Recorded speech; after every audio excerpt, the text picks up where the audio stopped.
Welcome back to another video. Today we're starting a new series on the channel, which is going to be the history of the battleships I play.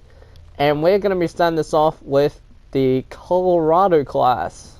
And yes, we are playing the lead ship of the class, BB-45 Colorado, and we're going to go over the brief history of the Colorado class as well. If you have any requested any requested ships you want me to take out, and also the history with them as well, make sure you leave them in the comments.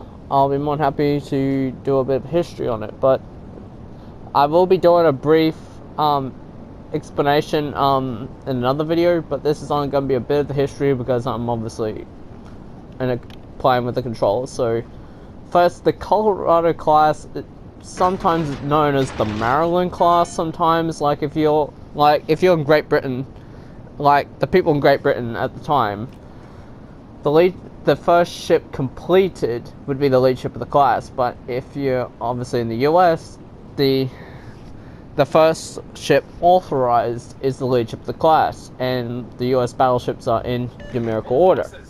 So the first Colorado class battleship completed was Maryland, which was BB-46.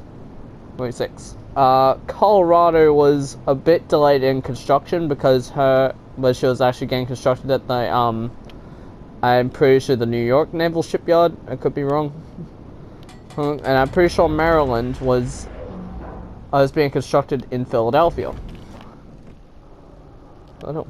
So, now from that, it was originally going to be a class of.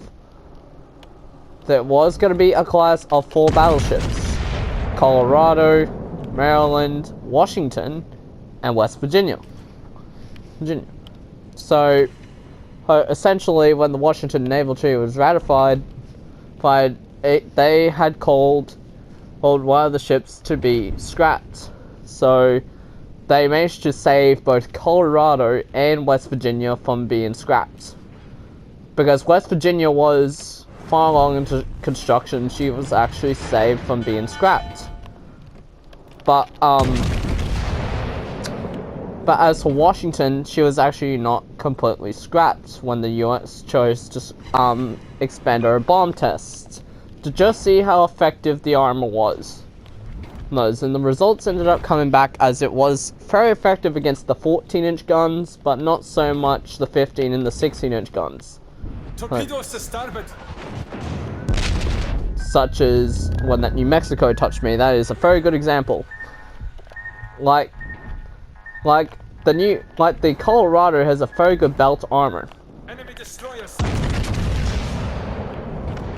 So you're probably thinking yourself, is basically the Colorados basically look exactly like the preceding class, the Tennessee class. You're absolutely right. You're right. The only difference is, well, if you look on Colorado, she displays a bit of her configuration after the attack on Pearl Harbor. And speaking of Pearl Harbor, we're going to get to that in just a second.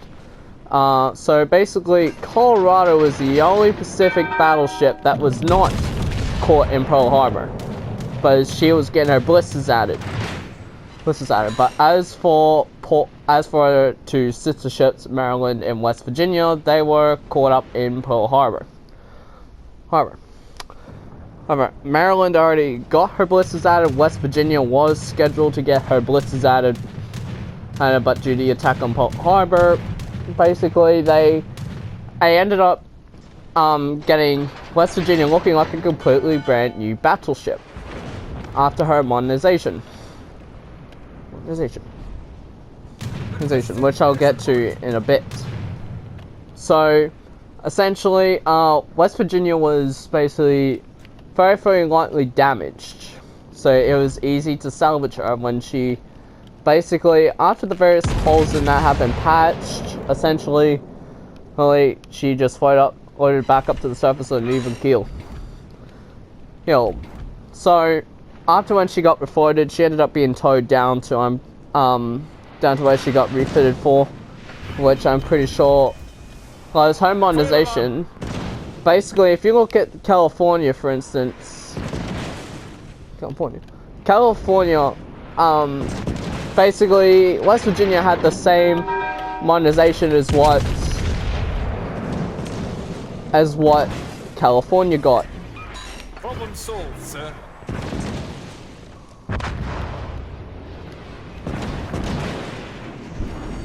What, Colorado? So, but she got the 5-inch 38 caliber dual-purpose guns in place of her old 3-inch and 5-inch 51 caliber guns Torpedoes. all over the place. Because originally they basically had a mixed secondary battery.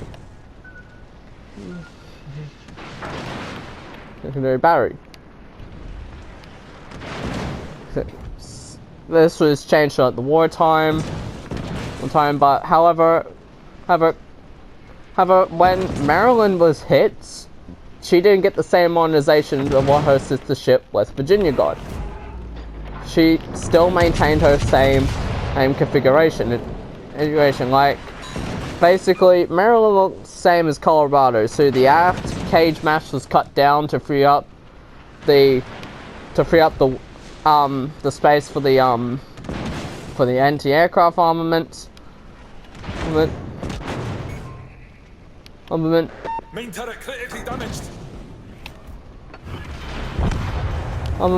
So her aft cast mage went, but however, now this is when the design was ratified. Basically, as I just mentioned, the Colorados copied the same preceding class, the Tennessee class, but the Secretary of the Navy at the time, Josephus Daniels, didn't want the size increase. So essentially, the U.S. had already had a design on the books for the 16-inch guns. They basically repeated the Tennessee class battleships, but they had a class of 3. Because again, I told you it's about Washington. So, essentially, really back with Washington, basically she ended up going through bomb tests, and then eventually they brought in New York and Texas to sink the hull with 14-inch guns. So like I said, they basically took the Tennessee class battleship, they deleted the 4 triple 14-inch guns, and they put in the 4 twin 16-inch guns, which were also 45 caliber, so they had less range compared to the Iowas. But also, Colorado and Maryland had obsolete fire control systems. But as for West Virginia, when she got her refit after Pearl Harbor, she basically got I'm pretty sure the same firing control systems of what the Iowas had. Because, well, the anti-aircraft armaments, when West Virginia came out, basically she had multiple 40mm Bofors and 20mm Orkans scattered throughout the ship. But also, she ended up starting to see a bit of action in Okinawa. She managed to score a hit on a Japanese battleship with her salvo, and Maryland ended up firing shortly after, because West Virginia had an air search radar, and Maryland had an obsolete air search radar, so she was able to pick up the hits and ended up firing at the ship as well. Not to also mention, like, it was very, very unfortunate to see that none of the standard battleships which the Colorados were a part of, none of them were saved. However, West Virginia, Colorado, Maryland, they were deactivated and maintained, but they were not sent to the scrappers until the end of the 1940s and to the early 1950s. Because basically the Navy said that the battleships were very, very obsolete, and because West Virginia couldn't fit through the Panama Canal after her refit with the massive torpedo bulges, she cannot go through the Panama Canal, so she was basically stuck in the Pacific. Perfect. So basically, they wanted to set her at her somewhere where basically there was enough oil to maintain her. But they didn't want to risk putting her back into Pearl Harbor in case there's another Pearl Harbor situation. So this is basically a video talking about the Colorado class battleship life. In the next, hopefully in the next video, I'll actually do a better brief overview of the Colorado class. This is only just the beginning of it. I couldn't really explain things too good just because of the reason of me playing with the controller and not giving a brief explanation every time. So, I'll catch you guys in the next one. Peace out.